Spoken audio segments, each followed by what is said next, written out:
A un segundo del final parte 1, cuando el aire desaparece, cuando fue el momento exacto en el que pensaste, aquí se acaba todo. No cuando viste una película de terror, no cuando escuchaste una historia ajena, sino cuando tu propio cuerpo te traicionó y entendiste que la vida puede irse en silencio, sin aviso y sin dramatismo. Hay un instante muy particular en el que el cerebro deja de pensar en planes, en pendientes, en orgullo o en vergüenza. Un instante en el que solo existe una idea: necesito respirar. Esta es la primera parte de una serie de historias reales sobre personas que estuvieron a un segundo del final y regresaron para contarlo. La tarde que parecía normal era el año 2002. Una casa común, una tarde común, dos hermanos solos, algo que no era frecuente, pero tampoco extraño. La televisión murmuraba de fondo. La luz entraba por la ventana del cuarto de juegos. Había juguetes desordenados en el suelo y ese silencio cómodo que solo existe cuando nada malo parece posible. Se sentó en una silla giratoria, distraído, aburrido, haciendo lo que muchos niños hacen: matar el tiempo sin pensar demasiado. En la mano tenía una bola de chicle tipo Jawbreaker, grande, compacta, redonda, de unos 3 centímetros de diámetro. La metió en la boca, la movía con la lengua mientras jugaba. Nada extraordinario, nada peligroso, en apariencia, hasta que pasó. El segundo que cambia todo. No hubo advertencia, no hubo dolor previo, solo un movimiento mal calculado. La bola se deslizó hacia atrás, y se quedó ahí, atorada, en la garganta. Al principio no lo entendió. El cerebro tarda unos microsegundos en aceptar que algo no está bien. Intentó tragar, nada. Intentó toser, nada. Intentó respirar, y ahí llegó el verdadero terror. El aire no entraba, no había sonido, no había grito, no había advertencia dramática, solo silencio. Un silencio que empezaba a volverse oscuro. Cuando el cuerpo entra en pánico se levantó de golpe. El corazón se disparó, las manos empezaron a sudar. La visión se volvió más brillante y, al mismo tiempo, más estrecha. Intentó llamar a su hermano. No salió ningún sonido. En ese momento entendió algo que pocos niños deberían entender tan pronto: estoy solo. No sabía dónde estaba su hermano dentro de la casa. No podía gritar, no podía correr demasiado porque el mareo empezaba a instalarse. Y entonces recordó, la vecina, una señora mayor que vivía al lado, cuidada por una enfermera. Fue hacia la puerta, la abrió, cruzó el pequeño espacio entre las casas como pudo. Cada paso se sentía más pesado que el anterior. El mundo empieza a apagarse. Entró sin tocar. La cocina estaba iluminada. La enfermera fumaba cerca de la mesa. La señora estaba sentada, tranquila, ajena a lo que estaba ocurriendo. Intentó hablar. Nada. Señaló su garganta. La señora frunció el ceño. Creo que se está ahogando, dijo. La enfermera se levantó. En ese instante,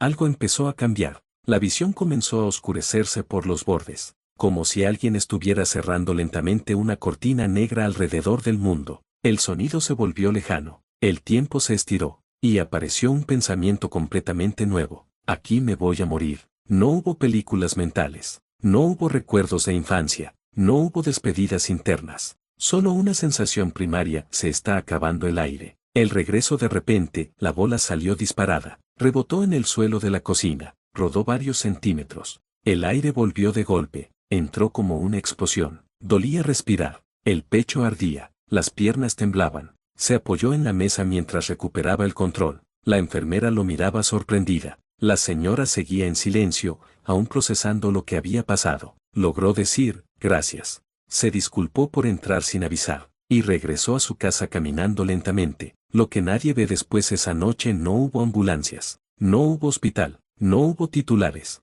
pero algo cambió. Durante semanas, cada vez que comía algo, recordaba la sensación. El cierre en la garganta, el silencio, la oscuridad avanzando. Nunca volvió a comer chicle, no porque le disgustara el sabor, sino porque su cuerpo recordaba algo que su mente intentaba minimizar: lo frágil que es todo. Cuando respirar deja de ser automático, hay algo que damos por hecho cada segundo de nuestras vidas: respirar. No pensamos en ello, no lo agradecemos, no lo valoramos, hasta que un día deja de suceder, y en ese momento, todo lo demás pierde importancia. No importa el dinero, no importa el orgullo, no importan las discusiones pendientes, solo importa una cosa: aire. Una reflexión incómoda: muchas veces creemos que los momentos que definen nuestra vida serán grandes, dramáticos, épicos, pero a veces suceden en una cocina, en una tarde común, con un simple chicle, y nadie más lo sabe. Nadie más entiende que, durante unos segundos, estuviste convencido de que no saldrías vivo. Esa es la parte invisible de estas historias, no el susto, sino el cambio interno. La conciencia repentina de que la línea entre estar aquí y no estarlo es increíblemente delgada. A un segundo del final. Parte 2. El vidrio, el hielo y el silencio. En la primera parte vimos cómo un segundo puede dividir la vida en un antes y un después. Un simple objeto, un descuido, y el aire desaparece. Pero hay algo aún más inquietante que asfixiarse estando solo, asfixiarse mientras alguien te está mirando, sin poder ayudarte. El banco vacío era un turno tranquilo, demasiado tranquilo. El autoservicio del banco era lo único abierto. El edificio principal estaba cerrado con llave. No había compañeros dentro. No había clientes caminando por el vestíbulo. Solo él, y el pequeño cubículo detrás del vidrio reforzado. Entre cliente y cliente, decidió comer algo rápido, una torta, nada especial. Tenía hambre y aún faltaban horas para salir. Le dio un mordisco grande, demasiado grande. En ese preciso instante, un auto se detuvo frente a la ventanilla. Perfecto, pensó. Trago rápido y atiendo. Intentó pasar la comida, y no bajó. La sensación imposible al principio creyó que era una molestia común. Intentó tragar con más fuerza. Nada. Intentó respirar. Nada. Intentó toser. El aire no entraba. Del otro lado del vidrio, el cliente comenzó a gesticular. Movía las manos. Decía algo. Él podía verlo claramente, pero el sonido parecía lejano, como si estuviera bajo el agua. Intentó pedir ayuda. No salió voz. Intentó golpear el vidrio. El mareo llegó primero que el miedo. Y luego llegó el pensamiento. No hay nadie más aquí. La desesperación silenciosa. El banco estaba asegurado. Nadie podía entrar sin que él recorriera todo el edificio para abrir dos puertas distintas. Y él no podía ni respirar. El cliente gritaba, pero el vidrio era una barrera absoluta. Intentó empujar el alimento con saliva. Intentó forzar el aire. Nada. La visión comenzó a estrecharse. Los bordes se oscurecieron. El corazón golpeaba con violencia. Por un momento fugaz, imaginó la escena desde afuera. Un empleado solo, muerto detrás de un vidrio, mientras un cliente toca desesperado. Esa imagen lo sacudió. El instinto toma el control, no pensó. El cuerpo decidió por él. Se levantó tambaleándose y caminó hacia la sala de descanso. Cada paso era inestable. El pasillo parecía más largo que nunca. Se dejó caer sobre una silla, intentó una maniobra improvisada, presionando el abdomen contra el respaldo. Una vez, nada, otra vez. Y entonces, la comida salió. El aire regresó como si alguien hubiera abierto una compuerta. Respiró con violencia. Hiperventiló. Las manos le temblaban. El cliente seguía ahí, esperando. Volver a la normalidad. Se miró en el espejo del baño. Estaba pálido, con los ojos enrojecidos. Se lavó la cara. Volvió a la ventanilla. El cliente lo miró unos segundos antes de hablar. ¿Estás bien? Asintió. Hizo 4 depósitos. Entregó recibos. Sonrió, como si nada hubiera pasado. Pero por dentro, sabía que durante esos segundos había estado completamente solo, frente a la posibilidad real de no salir con vida. El hielo. Algunas experiencias no llegan con ruido, llegan con frío. Tenía 21 años cuando ocurrió. Era invierno. El lago parecía firme. La superficie blanca daba una sensación engañosa de seguridad. Dio un paso, luego otro, y de pronto el sonido. Un crujido seco. Después, vacío. Bajo la superficie el agua helada lo envolvió como una descarga eléctrica. No era solo frío, era una invasión brutal que le arrancó el aire de los pulmones. Intentó salir. Sus manos golpearon el hielo desde abajo. No encontraba el agujero por donde había caído. El mundo se volvió azul, luego gris, luego extrañamente tranquilo. La calma antes del apagón. Aquí es donde la historia cambia. No hubo pánico descontrolado, hubo silencio. Miró hacia arriba y vio sombras moviéndose sobre la superficie, la luz filtrándose a través del hielo. Sintió el frío, pero también algo más, paz, como si el cuerpo dijera, está bien, suelta, y entonces todo se apagó. El regreso despertó en un hospital, luz blanca, voces, médicos inclinados sobre él. Le explicaron que había estado clínicamente muerto durante algunos minutos. El frío extremo ralentizó su metabolismo lo suficiente como para darle una oportunidad. Lo salvó aquello que casi lo mata. Recuerda el regreso como si alguien hubiera subido lentamente el volumen del mundo. Primero sonidos distantes, luego presión en el pecho, luego un hormigueo intenso recorriendo todo el cuerpo. Su corazón latía tan fuerte que parecía escucharlo por dentro. La contradicción o aterrador no fue solo la experiencia, fue lo que sintió justo antes, esa calma, esa aceptación. A veces intenta recordarla, no para buscar la muerte, sino porque fue la sensación más profunda de quietud que ha experimentado. Pero también sabe algo, no la recomienda. Dos escenarios, un mismo pensamiento, un banco vacío, un lago congelado, escenarios totalmente distintos, pero el mismo instante compartido, ese segundo en el que la mente dice aquí se acaba todo, y sin embargo, no se acabó. En la próxima parte, el peligro no vendrá del silencio ni del hielo, vendrá desde el aire, desde miles de metros de altura, desde un avión de carga volando demasiado cerca de las montañas.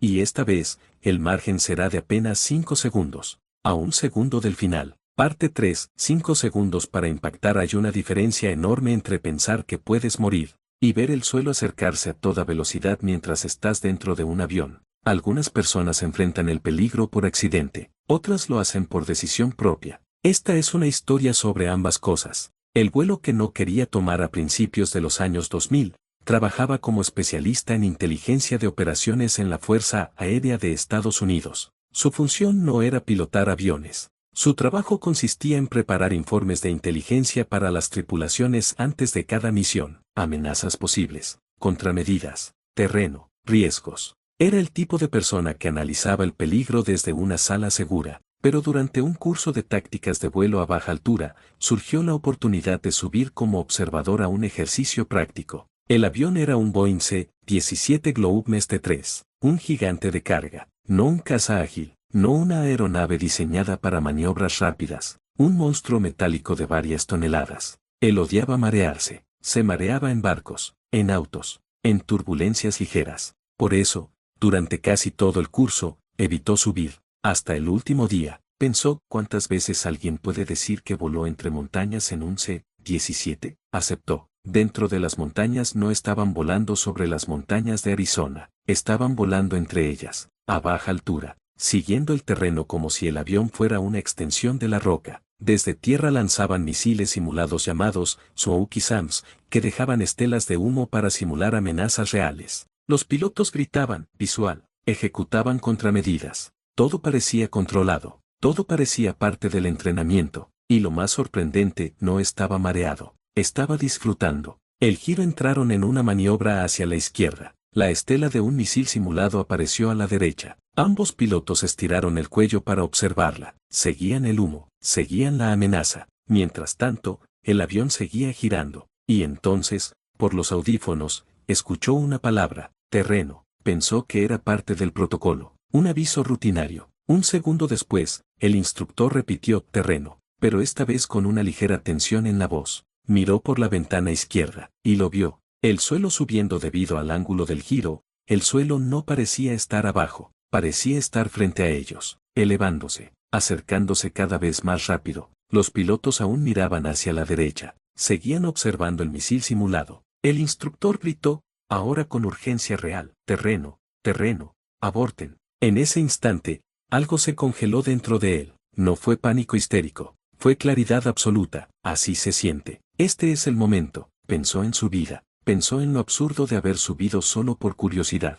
Pensó, bueno, ha sido una buena vida. 5 segundos. Los pilotos finalmente miraron al frente. Uno de ellos giró la cabeza hacia la izquierda. Su expresión cambió de concentración a alarma pura. Movieron los controles. Pero un C-17 no responde como un avión pequeño. Mueves el control, y el avión reacciona segundos después. El suelo seguía acercándose. El tiempo se distorsionó. 5 segundos pueden parecer nada, pero ahí dentro, fueron eternos. Finalmente, el avión salió de la maniobra. Recuperaron altitud. El suelo dejó de crecer frente a ellos. Silencio. Luego el instructor dijo, con calma profesional, y por eso practicamos, señores. Después del casi el ejercicio continuó, como si nada hubiera pasado. Pero él ya no estaba disfrutando. Cortó comunicaciones. Se fue a la zona de carga. Pensó que, si algo más iba a ocurrir, prefería no verlo venir. La adrenalina lo sostuvo unos minutos más. Luego su cuerpo pasó factura. Se puso pálido, vomitando, temblando.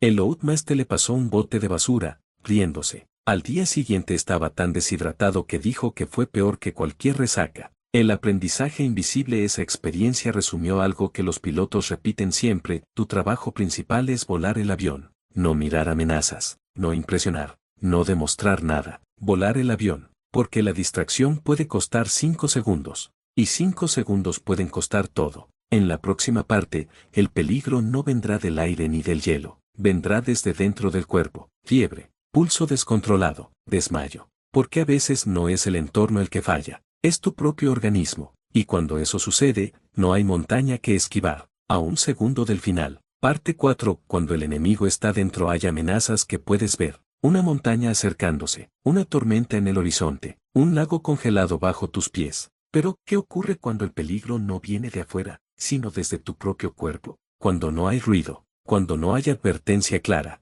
cuando simplemente empiezas a sentir que algo no está bien, y no sabes por qué. Una mañana completamente normal. Había pasado meses en el extranjero como voluntario del Cuerpo de Paz. Su rutina era casi sagrada: desayunaba huevos, tomaba agua filtrada, café, como siempre, nada diferente, nada extraño. Ese día comenzó igual. Subió al transporte rumbo al lugar donde se reuniría con su equipo para planear las lecciones del día, conversaciones ligeras, bromas, planes. Y entonces apareció la sensación. Primero fue leve, como si la mente estuviera cubierta por una neblina. Intentó concentrarse en lo que estaban diciendo. Las palabras llegaban, pero no se acomodaban. Algo no encaja. Sintió debilidad en las piernas, calor, sudor frío. El corazón empezó a latir más rápido de lo normal. Pensó que tal vez estaba deshidratado. Fue por agua. Caminó unos pasos. La sensación empeoró. Las manos comenzaron a temblar. El sudor ya no era leve, era excesivo, incontrolable. Los números que asustan le tomaron la temperatura.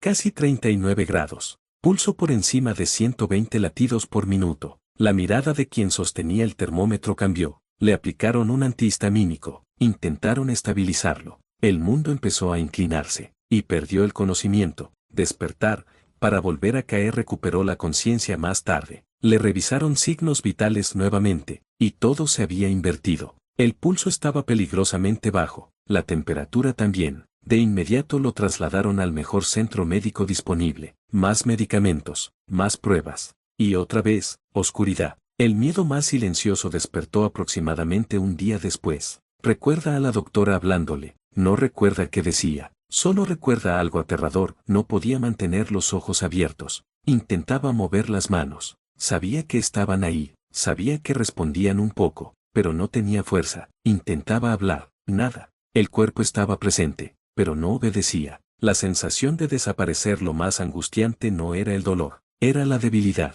La imposibilidad de sostenerse despierto, de controlar algo tan básico como mantener los párpados abiertos. Dormía, despertaba unos segundos, volvía a dormirse, así durante días. Le hicieron procedimientos médicos, tratamientos, observación constante, y lentamente, comenzó a mejorar. La explicación incompleta fue una infección severa. Eso es lo que dijeron, pero nunca supieron exactamente cuál fue el detonante. Solo sabían que, por un momento, su cuerpo había entrado en una especie de tormenta interna, y él estuvo en medio, sin poder hacer nada. Después del susto por el riesgo médico, fue separado del programa poco tiempo después. Regresó a casa, sano, vivo, con una historia que contar, y, sorprendentemente, sin resentimiento. Dice que, a pesar de todo, la experiencia en el Cuerpo de Paz fue hermosa y transformadora, que volvería a hacerlo, porque incluso el miedo extremo no borra lo que aprendió. Cuando el cuerpo falla a veces creemos que el mayor peligro está en las alturas, en la carretera, en una tormenta, pero el cuerpo humano es frágil. Puede cambiar en cuestión de horas, puede subir a 120 latidos por minuto, puede bajar peligrosamente después, puede apagarse sin previo aviso, y lo más aterrador, es no tener control. En la próxima parte, el peligro no vendrá de la enfermedad ni del aire, vendrá desde el borde de un precipicio, un error mínimo, un par de centímetros, y cientos de metros de caída esperando abajo, a un segundo del final. Parte 5. El paso que casi no existió. Hay decisiones que duran años, y hay otras que duran menos de un segundo. Un pie que se coloca unos centímetros más adelante, una piedra que parece firme, y no lo es, una confianza que no estaba justificada. Y de pronto, el suelo desaparece. La caminata perfecta era un día despejado en las montañas. El aire era frío pero agradable. El cielo estaba limpio, casi demasiado limpio. No había señales de tormenta, no había advertencias. Solo un sendero angosto serpenteando entre rocas y pendientes pronunciadas. Había hecho rutas similares antes. No era imprudente, no era inexperto. Conocía el terreno, confiaba en su equilibrio, confiaba en sus botas. Y sobre todo, confiaba en que nada iba a pasar. Ese fue el error invisible. El borde del sendero se estrechaba al rodear un acantilado. A la derecha, pared de roca. A la izquierda, vacío. No un vacío simbólico, un vacío real. Cientos de metros de caída hasta un conjunto de rocas irregulares que no perdonaría ningún error. Decidió avanzar con calma, un paso, luego otro, respiración estable, mirada fija al frente. El momento exacto, el tercer paso fue diferente. No lo notó al principio. La suela tocó una piedra suelta, y esa piedra no estaba sujeta al terreno. Se desplazó, solo unos centímetros, pero eso fue suficiente. El pie perdió estabilidad. El cuerpo intentó compensar. El peso se inclinó hacia el lado equivocado, y de repente, el equilibrio desapareció. El vacío que llama durante una fracción de segundo no cayó, solo quedó suspendido en un ángulo imposible. Ese instante eterno en el que el cerebro entiende lo que está ocurriendo, antes de que el cuerpo termine de reaccionar. Sintió como el centro de gravedad lo arrastraba hacia el abismo. No hubo grito, no hubo tiempo, solo un impulso desesperado. El reflejo que salva vidas, su mano derecha se lanzó instintivamente hacia la pared de roca. No apuntó a nada específico, solo buscó contacto, y lo encontró. Una pequeña saliente, un borde irregular, demasiado pequeño para ser cómodo, pero suficiente para ser real. Sus dedos se cerraron con una fuerza que nunca antes había sentido. Las uñas se clavaron, la piel se raspó, el cuerpo quedó colgando parcialmente. El otro pie, aún inestable, intentaba encontrar apoyo. Abajo, el vacío. El peso del propio cuerpo. Colgar de una mano no es como en las películas. No es elegante, no es heroico, es brutal. El peso del cuerpo parece multiplicarse. Los músculos arden en segundos. Los dedos empiezan a resbalar. El cerebro grita una sola orden: sujétate. Intentó mover el pie izquierdo hacia una pequeña grieta en la roca. Falló. Lo intentó otra vez. La respiración era descontrolada. El corazón golpeaba el pecho con violencia. La decisión en ese punto: solo había dos opciones: entrar en pánico, o concentrarse como nunca antes. Eligió concentrarse. Inhaló, exhaló, movió el pie lentamente, buscó textura, buscó fricción, y finalmente encontró un pequeño punto firme, suficiente. Con el pie apoyado, distribuyó el peso. Con la otra mano, buscó un agarre mejor, y poco a poco, centímetro a centímetro, volvió al sendero. El silencio. Después se quedó sentado durante varios minutos, no por cansancio físico, sino por lo que acababa de entender. Si su reflejo hubiera tardado medio segundo más,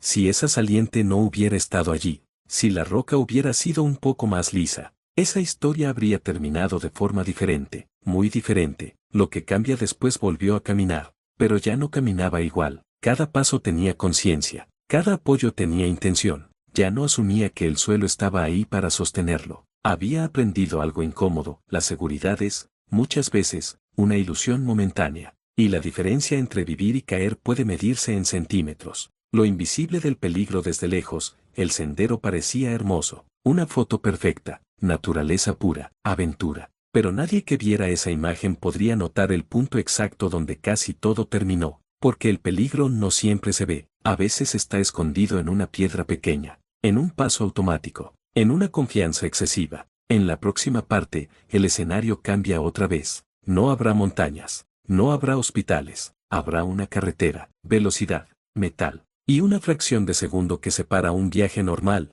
de una tragedia inevitable. A un segundo del final. Parte 6. El segundo que no estaba en el plan. Hay sonidos que nunca se olvidan: el golpe seco del metal, el chirrido de los frenos, el estallido del vidrio rompiéndose en 1000 fragmentos. Pero antes de todo eso, siempre hay un segundo completamente normal. La carretera vacía. Era de noche, no una noche tormentosa, no una noche peligrosa, solo una carretera relativamente despejada después de una jornada larga. Conducía a una velocidad razonable, música baja, ventanas cerradas, la mente ya pensando en llegar a casa. Nada fuera de lugar, nada que indicara que en menos de 2 segundos todo cambiaría. La luz equivocada vio los faros antes de entender lo que significaban. 2 luces blancas, demasiado cerca, demasiado alineadas, demasiado directas. No estaban en el carril contrario, estaban en el suyo. Un vehículo venía de frente, y no estaba corrigiendo la trayectoria. El cálculo imposible. El cerebro hizo un cálculo en milésimas de segundo. Frenar, girar, acelerar. Ninguna opción parecía suficiente. El tiempo no alcanzaba, el espacio tampoco. Pisó el freno con toda la fuerza. El volante se movió ligeramente hacia la derecha buscando una vía de escape, pero la carretera no ofrecía margen, solo asfalto y destino. El impacto, el golpe fue brutal, no cinematográfico, no elegante, fue violento. El cinturón de seguridad lo detuvo con una sacudida que le robó el aire. El sonido del metal deformándose fue ensordecedor. Los vidrios explotaron. La bolsa de aire se desplegó con una fuerza que le dejó el rostro ardiente. Y luego, silencio. Un silencio pesado, irreal. El cuerpo, revisándose a sí mismo durante unos segundos, no se movió, no por decisión, sino porque el cuerpo estaba intentando entender si seguía funcionando. Los oídos zumbaban, la vista estaba borrosa, las manos temblaban. Intentó mover los dedos, respondieron. Movió los pies, respondieron. Dolor, pero movimiento. Eso era suficiente. La puerta que no abría, intentó abrir la puerta, atascada. El chasis estaba comprimido. Miró a su alrededor. El otro vehículo estaba a pocos metros, detenido en ángulo, humo saliendo del motor, el olor a combustible en el aire. Logró salir por el lado del pasajero, arrastrándose entre fragmentos de vidrio. Cuando finalmente estuvo fuera, sus piernas no querían sostenerlo. Se sentó en el asfalto, respirando, solo respirando. La realización. El otro conductor también sobrevivió, herido, pero vivo. Más tarde se supo que había perdido el control al intentar esquivar algo en la vía, un movimiento impulsivo, una corrección mal calculada, y dos trayectorias se cruzaron en el peor punto posible. Lo que quedó atrás, el automóvil, fue declarado pérdida total, hierro retorcido, airbags desplegados, vidrios pulverizados. Era difícil reconocer que ese montón de metal había sido un vehículo funcional horas antes, y aún más difícil aceptar que, dentro de ese caos, alguien había estado sentado, respirando, pensando en cosas simples, como llegar a casa. Después del choque durante semanas, cada vez que cerraba los ojos, veía los faros acercándose, demasiado rápido, demasiado cerca. El cuerpo reaccionaba incluso sin peligro real, manos sudando al conducir, pulso acelerado cuando un vehículo invadía mínimamente su carril. El accidente terminó en segundos, pero la mente tardó mucho más en recuperarse. El segundo que lo cambia todo. Lo inquietante no fue el impacto, fue lo ordinario que era el momento anterior. Un segundo estaba conduciendo. Al siguiente, estaba en medio de una colisión frontal, sin transición, sin advertencia clara. La vida no siempre anuncia sus giros, a veces simplemente gira, bruscamente. En la próxima parte, el peligro no vendrá de una máquina ni de una enfermedad, vendrá del agua, silenciosa, profunda, y absolutamente indiferente al miedo humano. A un segundo del final, parte 7. Cuando el agua decide. El agua no grita, no avisa, no amenaza, simplemente está ahí, tranquila en la superficie, impenetrable debajo, y cuando decide cerrarse sobre ti, lo hace sin emoción. El día perfecto para nadar era una tarde calurosa. El lago parecía un espejo, sin olas, sin viento, sin señales de peligro. Había nadado muchas veces antes, sabía flotar, sabía respirar con ritmo, sabía mantener la calma. Entró al agua con confianza. La temperatura era fría, pero agradable después de los primeros segundos. Avanzó alejándose de la orilla, brazada tras brazada, sin prisa, sin miedo. El cambio invisible no fue una ola, no fue un calambre inmediato, fue algo más sutil, un agotamiento repentino, como si alguien hubiera reducido la energía disponible en su cuerpo sin previo aviso. Intentó seguir nadando, pero los brazos se sentían más pesados, las piernas menos coordinadas. Miró hacia la orilla, más lejos de lo que recordaba. El primer error mental, pensó, solo estoy cansado, y siguió. Ese pensamiento casi le cuesta la vida, porque el cansancio no era normal, era abrupto, desproporcionado. Intentó flotar boca arriba para recuperar aire, pero el corazón estaba acelerado, la respiración desordenada. El pánico comenzó a filtrarse. El momento crítico, tragó agua, no mucha, pero suficiente. Tosió, intentó mantener la cabeza fuera. El cuerpo ya no respondía con precisión, las piernas se movían sin eficacia. El agua empezó a entrar más rápido de lo que podía expulsarla, y allí entendió algo aterrador: estaba perdiendo el control. El instinto equivocado cuando el cuerpo siente que se hunde, la reacción natural es agitarse, mover brazos y piernas desesperadamente, pero eso consume más energía, y él ya estaba al límite. Cada movimiento brusco lo hundía un poco más. La orilla parecía inalcanzable, las voces lejanas, el mundo reducido al sonido del agua golpeando sus oídos. La decisión que salvó todo en medio del caos, recordó algo que había escuchado años antes: cuando sientas que te ahogas, deja de luchar contra el agua. Era contraintuitivo, pero lo intentó. Dejó de golpear el agua, abrió los brazos, intentó relajarse, permitió que el cuerpo flotara en vez de empujar hacia abajo. Al principio parecía imposible, pero poco a poco, la flotabilidad hizo su trabajo. Su cabeza emergió lo suficiente para tomar aire.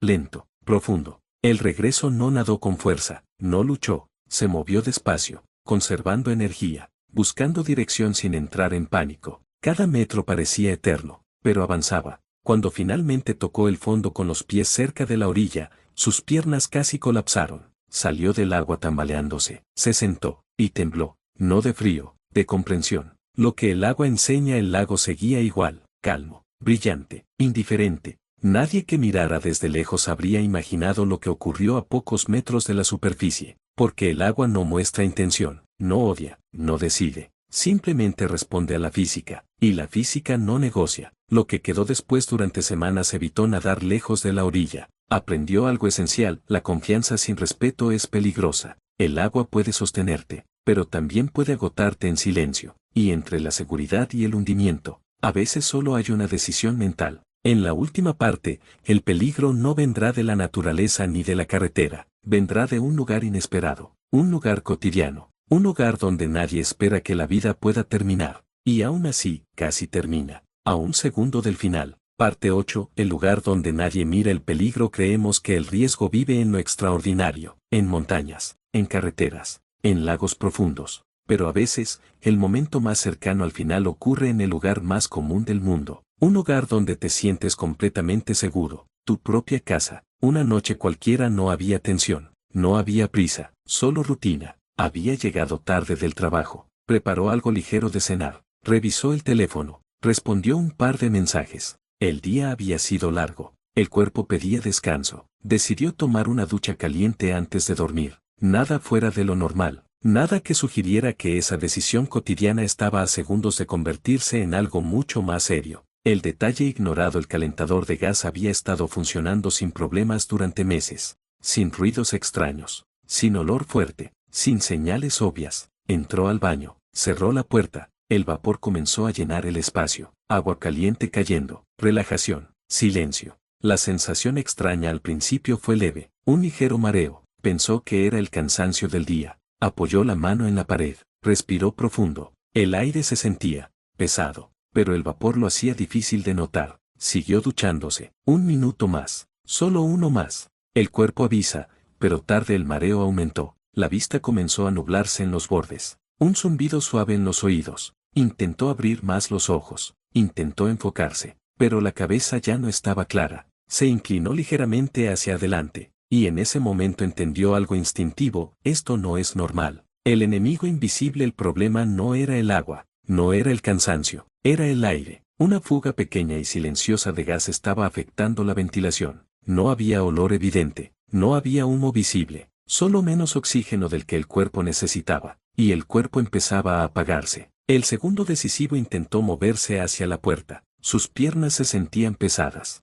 el equilibrio inestable. El pensamiento más peligroso cruzó su mente: solo necesito sentarme un momento. Pero sentarse significaba quedarse, y quedarse podía significar no volver a levantarse. Reunió la poca claridad que le quedaba, giró la perille, abrió la puerta. El aire fresco del pasillo golpeó su rostro. La caída controlada logró salir del baño, pero apenas unos pasos después, sus rodillas cedieron. Cayó al suelo del pasillo, respirando con dificultad, pero respirando. El aire limpio comenzó a estabilizarlo lentamente. El mareo disminuyó, la visión volvió, el zumbido desapareció. Había salido a tiempo, por segundos. Lo que descubrieron después al revisar el calentador, confirmaron la fuga, pequeña, silenciosa, pero suficiente para crear una acumulación peligrosa en un espacio cerrado. Un detalle técnico, un mantenimiento postergado, un riesgo invisible en un entorno cotidiano. La reflexión final: si se hubiera quedado un minuto más,